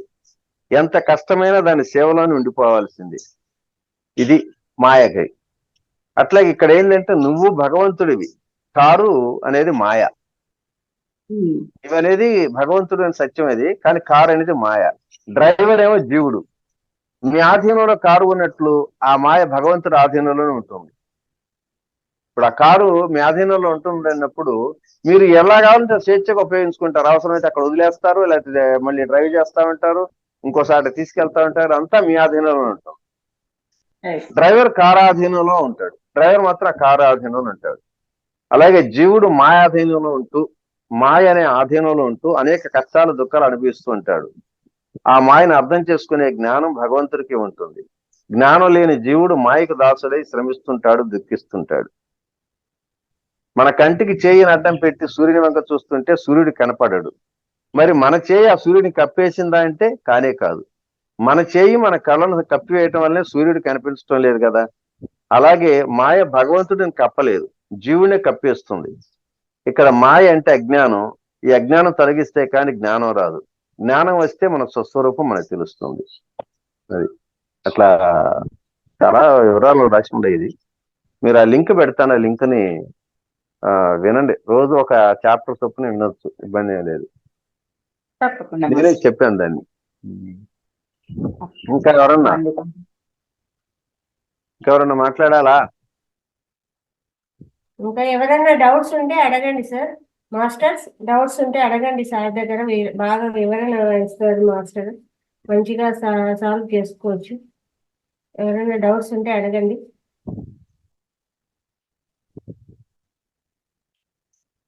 మన వాళ్ళందరికీ ఉన్నట్టు వీక్నెస్ ఏంటంటే 1,00,000 సందేహాలు ఉంటాయి మనసులో, కానీ ధైర్యం చేసి ఏది అడగరు. ఎందుకులే, ఎవరొకరు అడగపోతారా, వాళ్ళు అడిగితే అని సమాధానం చెబుతూ ఉంటాడు. మనం వింటా కూర్చుందాం. మనకి ఎందుకంటే లేనిపోయింది.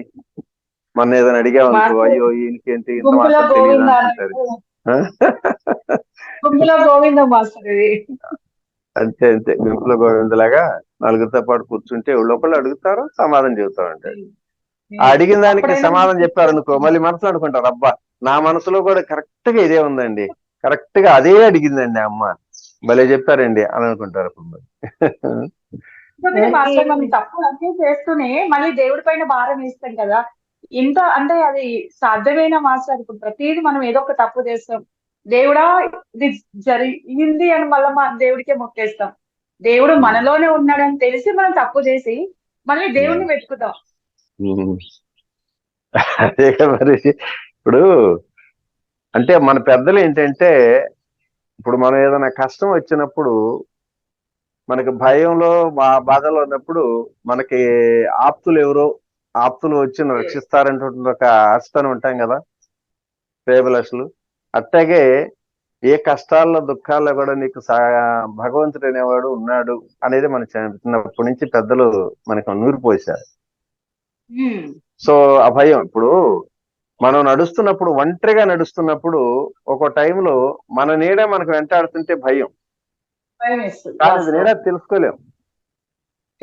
మరి ఎవరో ఒక నా వెనకమాల ఇంకొక మనిషి వస్తున్నాడని కదా. ఇప్పుడు వెనక్కి తిరిగి ఒంటరిగా ఉన్నప్పుడు అమ్మో అమ్మో అని భయం ఉంటుంది. వెనక్కి తిరిగి చూసినప్పుడు ఒక మనిషి నీటితో పాటు వెనక నడుచుకుంటూ వస్తున్నాడని, అమ్మయ్య పర్వాలేదులే, నాకు తోడుగా ఇంకొకళ్ళు ఉండాలి, ఆ మనిషి ఉన్నాడు, ఏం పర్వాలేదు, ఏ జరిగినా నాకు తోడుగా ఉన్నాడు అనేటువంటి ఒక రిలీఫ్ వస్తుందిగా. అట్లాగే ఏ సమయంలోనైనా ఏదైనా నేను నమ్ముకున్నటువంటి దైవం, నా ఇష్ట దైవం ఉన్నాడు, ఆయన నన్ను కాపాడుతాడుకున్నటువంటి ఆ భారాన్ని ఆయన మీద వేసుకుంటే కాస్త రిలీఫ్ ఉంటుంది అనే ఉద్దేశంతో మన పెద్దలు ఆ దేవుడు, ఆ భగవంతుడు ఉన్నాడు అని అనుకోమంటారు. నిజంగా సాక్షాత్ భగవంతుడు అంటే అందరం భగవంతులమే. ఇక్కడ ఆయన అన్యంగా ఎక్కడ ఉండేది లేదు. ఆయన చెప్తాడమ్మా. ఇప్పుడు ఒకటి, ఈ సృష్టి రహస్యం ఏంటంటే, మనకేదో కష్టాలు వచ్చినప్పుడు, దుఃఖాలు వచ్చినప్పుడు ఆ పెద్దలు చెప్పినట్టుగా మనకి ఆ స్వామిని లేకపోతే మన ఇష్టదైవాన్ని ప్రార్థించుకుంటూ, పూజ పునస్కారాలు చేసుకుంటూ, ప్రార్థన చేసుకుంటూ, స్వామి నన్ను రక్షించు, నా కష్టాల నుంచి గట్టెక్కించని చూస్తూ ఉంటాం. గట్టెక్కించలేదనుకో, స్వామి అసలు నీకేమైనా దయలేదా, కనికరం లేదా?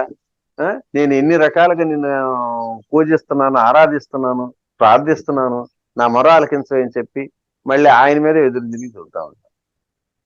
అవును సో మాస్టర్. ఇంకోటి ఏంటంటే ఒకళ్ళకి మాస్టర్, మరి దేవుళ్ళ పేరు కూడా మార్చేస్తారు మాస్టర్. ఇప్పుడు ఈ రోజు ఈ దేవుడిని మొక్కుకున్నారు, ఈ దేవుడు ఏం చేయలేదు, మళ్ళీ రేపు వేరే దేవుడిని ఎత్తుక్కుంటారు. ఓహో ఈ దేవుడు చేస్తారేమో కదా, పలానా వాళ్ళు చెప్తారు ఈ గుడికి వెళ్తే నీకు ఈ దేవుడి వల్ల బాగా జరిగింది అనుకున్నా ఇస్తారు, పార్టీలు వేరనుకుంటా మార్చినట్టు దేవుని కోరికలు కూడా మారుస్తున్నాం కదా, పార్టీలు మార్చినట్టు దేవుని కూడా మార్చేస్తున్నాం.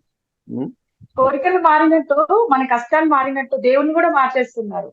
అసలు Yes, మన గురించి, అవును. మన హెల్త్ గురించి మనం మాట్లాడుకోము, మన హెల్త్ కానీ గురించి మనం చూడము. దేవుడు ఎందుకు కొంతమంది రక్షిస్తున్నాడు, కొంతమందిని రక్షించటం లేదు అనే దానికి రీజన్ ఏంటి? మన కర్మలు మన ఎమ్మట మొత్తం. Right right. ఇప్పుడు ఈ సృష్టి గురించి నేను అనేక కోణాలు ఆలోచించిన తర్వాత నాకు తెలిసిన సత్యం ఏంటంటే, భగవంతుళ్ళు దేవుళ్ళు అనేది రకరకాలుగా క్రియేట్ చేశారు, కానీ అసలు ఈ భగవంతుళ్ళు అనేది తీసి పక్కన పడేసి మనకేదైనా ఒక వస్తువు మన ముందు ఉందంటే దాన్ని క్రియేట్ చేసి తయారు చేసినప్పుడు ఒకడు ఉంటాడు. ఇప్పుడు ఈ సెల్ ఫోన్ ఉందంటే నాకు మనగానే సెల్ ఫోన్ రాలా, ఈ సెల్ ఫోన్ తయారు చేసి దీన్ని మార్కెట్ విడుదల చేసినట్టు ఒకడు ఉంటాడు, సృష్టికర్త, వాడే క్రియేటర్. అలాగే మన కళ్ళ ముందు ఒక సృష్టి ఉందంటే ఆ సృష్టిని సృష్టించినటువంటి క్రియేటర్ ఒకడు ఉంటాడు, ఆయనే సృష్టికర్త అనుకుంటాం. ఆయన ఏం చెప్పాడంటే, బాబు ఈ సృష్టిని సృష్టించాను, ఆ సృష్టిలో మిమ్మల్ందరినీ కూడా సృష్టించాను, మరి మీరు జీవించడానికి కావాల్సినటువంటి అన్ని రకాలటువంటి సదుపాయాలు కూడా సమస్తం ఇచ్చేసాం మీకు. అయితే మీరు ఎలా వాడుకుంటారో, ఎలా దీన్ని సద్వినియోగం చేసుకుంటారో అనేది మీ ఇష్టం. మీరు మంచిగా ఉండండి, ప్రేమగా ఉండండి, కరుణగా ఉండండి, దాన ధర్మాలు చేస్తూ ఉండండి అని చెప్పి నేను చెప్పను. అలాగే దుర్మార్గంగా కిరాతకంగా ఉండకండి అని కూడా నేను చెప్పను. నేను అసలు ఏమీ చెప్పను, సమస్తం మీకే వదిలేసా, స్వేచ్ఛ. మీరు ఎలా ఉంటారు, మీరు కరుణతో ఉంటారా, ప్రేమతో ఉంటారా, దయతో ఉంటారా, లేకపోతే కిరాతకంగా ఉంటారా, అవన్నీ మీకు సంబంధించినవి, అసలు నాకు సంబంధం లేదు. నేను పలానా విధంగా ఉండమని కూడా అసలు నేను చెప్పను.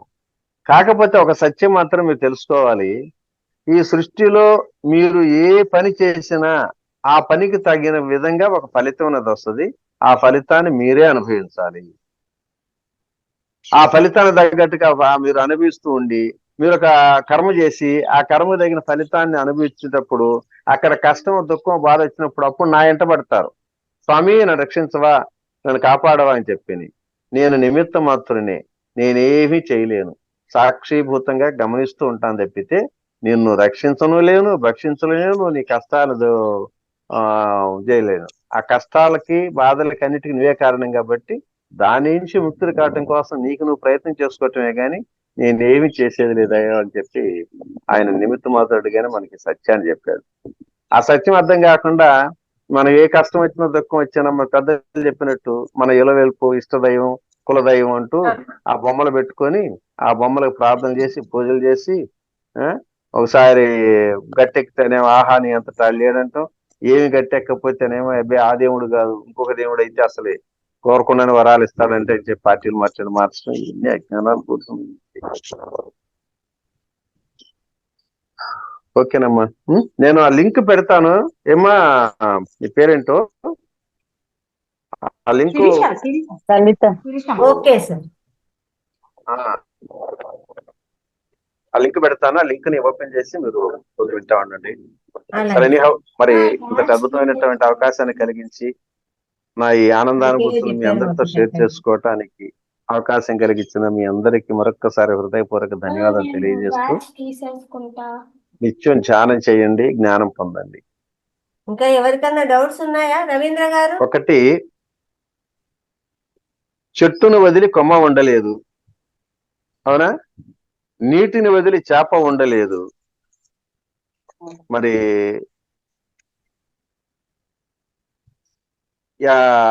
జ్ఞానాన్ని వదిలి జ్ఞానం ఉండలేదు.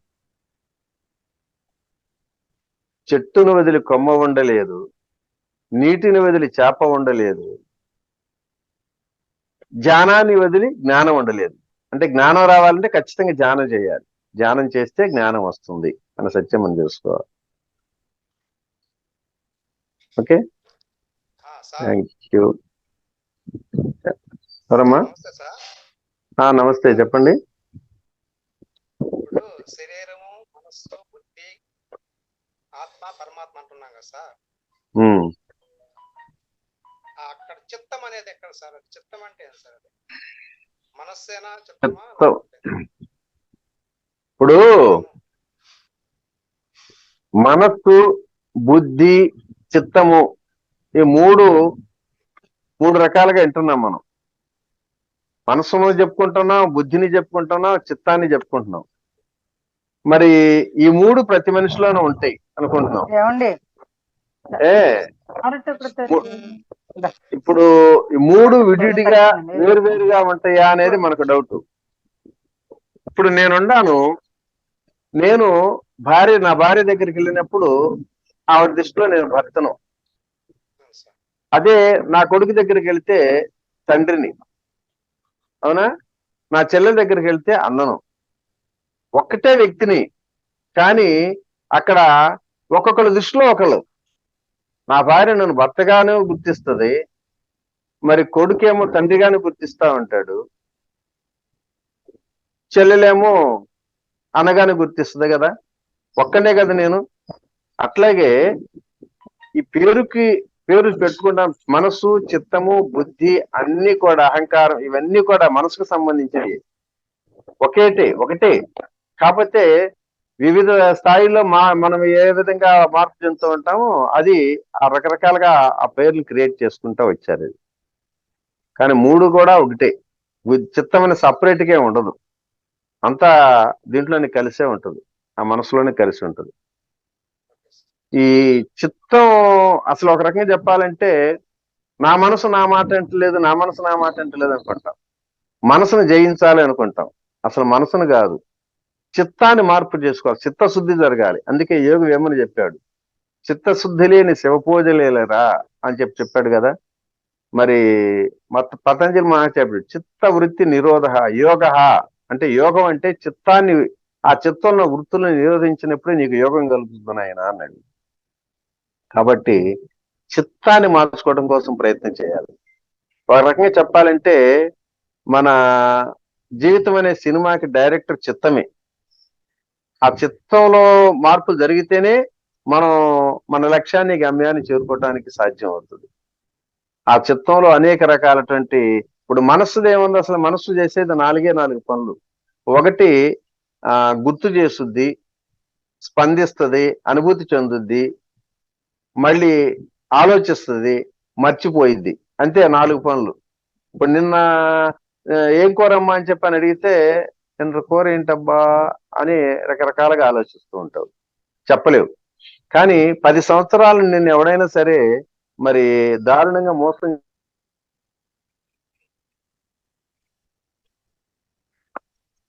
అంటే మనిషిగానే 10 సంవత్సరాలు మర్చిపోయినటువంటి ఆ మనిషి ఎప్పుడైతే నీకు కనపడ్డాడో ఆ మనిషిని చూడగానే 10 సంవత్సరాల సంఘటన వెంటనే గుర్తు వస్తుంది.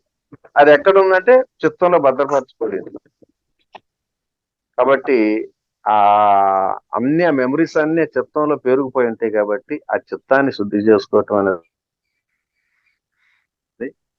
ఆ చిత్తం నుంచి కూడా నేను జ్ఞాన యోగ రహస్యాలు అనే దాంట్లో దాదాపు ఒక 3-4 గంటల సేపు ఉంటుంది. అది కూడా చెప్పాం. అది కూడా నేను పెడతాను. ఇది వాసిపోయిందండి, ఓకే బాగా మరగడం. ఇంకేనా మాస్టర్స్? ఇంకెవరికి డౌట్స్ లేవా? డౌట్స్ ఎందుకుండో డౌట్స్ అంటే కానీ బయటికి రావట్లేదు సార్.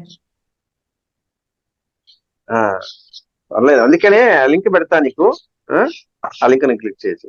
ఓకే సార్, ఖచ్చితంగా ఓకే బై.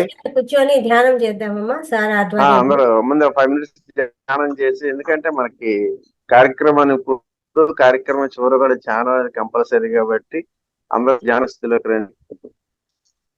చేయించమ్మా.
తెలుసా ఇట్లా అది బయట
రెండు చేతులు విడదీసుకొని నెమ్మదిగా రెండు కళ్ళ మీద పెట్టుకుందాము.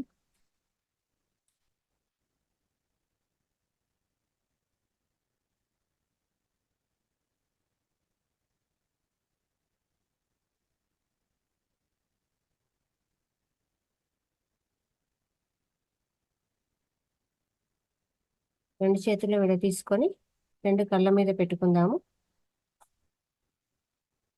ఇంతవరకు మనం చేసిన ధ్యానానికి గట్టిగా క్లాప్ చెప్దాము. ఇంతవరకు ఇంత అద్భుతమైన క్లాస్ ఇచ్చిన మాస్టర్కు అందరికి కూడా మనం గట్టిగా క్లాప్ చెప్తాము. మహావతార్ బాబా గారికి, రమణ మహర్షి గారికి, అలాగే గౌతమ బుద్ధుల గారికి, అలాగే పత్రిజీ మహారాజు గారికి అందరికీ కూడా ఒకసారి గట్టిగా కృతజ్ఞతలు చెప్తాము. హైదరాబాద్ లో ఉన్న వాళ్ళు ఎవరైనా సరే రేపు మన్నాడు కూడా ధ్యాన మహాయజ్ఞము అనేసి నాంపల్లి ఎగ్జిబిషన్ గ్రౌండ్ లో ధ్యానం క్లాసులు జరుగుతున్నాయి 2 days, శనివారము ఆదివారము. ఒకసారి తెలిసి ఉంటే విచారించుకోండి. ఎవరన్నా ఇంట్రెస్ట్ ఉండి వెళ్ళాలా అనుకుంటే వెళ్ళండి. హైదరాబాద్ లో ఉన్న వాళ్ళు నాంపల్లి ఎగ్జిబిషన్ గ్రౌండ్ లో జరుగుతున్నాయి. టైమింగ్ ఇంకొకటి ఏంటి మేడం? ఎవరైనా టైమింగ్ సండే వచ్చేసి మార్నింగ్ 5 to 8 అండి. సాటర్డే వచ్చేసి అన్ని ప్రోగ్రామ్స్ ఉంటాయి ధ్యానంతో పాటు. నాకు పూర్తి ఇన్ఫర్మేషన్ అంటే ఇన్ఫర్మేషన్ వచ్చింది ఇట్లా ఉంది అనేసి. డీటెయిల్స్ అయితే 5 to 8 అని చెప్పారు సండే. దగ్గరలో ఉన్న మార్నింగ్ 5 వాళ్ళు to 8. ఎవరైనా సరే అటెండ్ అవ్వచ్చు చక్కగా. ఇంకోటి TTC class, teacher training class అనేది కండక్ట్ చేయాలా అనుకున్నాము మేడం గారితో. ఎవరైనా సరే మాస్టర్స్ అందరూ కూడా ఎవరు ఇంట్రెస్ట్ ఉన్నా కూడా కొంతమంది పేర్లు ఇచ్చారు. ఇంకా ఎవరైనా ఉంటే కొంతమంది గ్రూప్ గా తయారైతే గానీ మనం క్లాస్ అటెండ్ అవ్వడానికి ఉండదు కదా. ఇంట్రెస్ట్ ఉన్న వాళ్ళు ఎవరైనా సరే ఒకసారి నా నెంబర్ కు వాట్సాప్ చేయండి. ఓకేనా? అంటే మీరు మేడం మార్నింగ్ గారు, ఈ యోగా ఎన్ని గంటల నుంచి ఎన్ని గంటల వరకు అండి? దాంట్లో టైమింగ్స్ ఇస్తారండి, మనకు మెసేజ్ ఇస్తారు. మళ్ళా ఆ లింక్ లోకి వెళ్ళి మీరు జాయిన్ అయ్యారంటే మీకు వస్తుంది. ప్రతిరోజు కూడా మార్నింగ్ వచ్చేసి 5 ఉంటుంది, 6 ఉంటుంది, 7 అవునవునండి. ఉంటుంది. అవును ఈవినింగ్ వచ్చేసి మళ్ళా 5, 6 అనమాట. అవును, మీరేం టైం ఓకేనా? పెట్టారా దానికి? మీరేమైనా టైం పెట్టారా? నేను పెట్టేది కాదండి, వాళ్ళు ఇన్ని టైమింగ్స్ లో క్లాసులు పెడతారు. మనకి ఏ టైం అనుకూలం అయితే ఆ టైంలో మనం జాయిన్ కావచ్చు. అందరికీ ఒకే టైం అనుకూలం అవ్వదు కదమ్మా, అందుకని. ఇదంతా 1 hour క్లాసా మ్యామ్? అవును, సండే రోజేనా ఇది? ఇది ఆన్లైన్ యూట్యూబ్ లో వస్తుందండి. మేడం ఇది సండే రోజా? ఏదండి? ఇది teacher training program. Teacher training అనేది సండే అని కాదండి. ఆన్లైన్ లో మనకు పొద్దున్నుంచి సాయంకాలం వరకు టైం కేటాయించలేము కదా.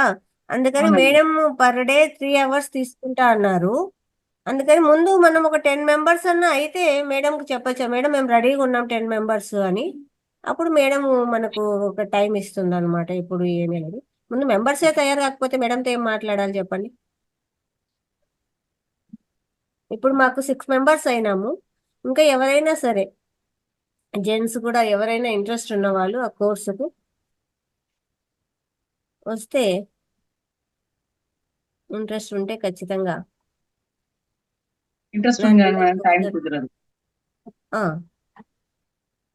ఓకేనా? ఓకే అండి, నా నెంబర్కు మీరు మెసేజ్ చేయండి ఎవరైనా ఇంట్రెస్ట్ ఉంటే. బాయ్.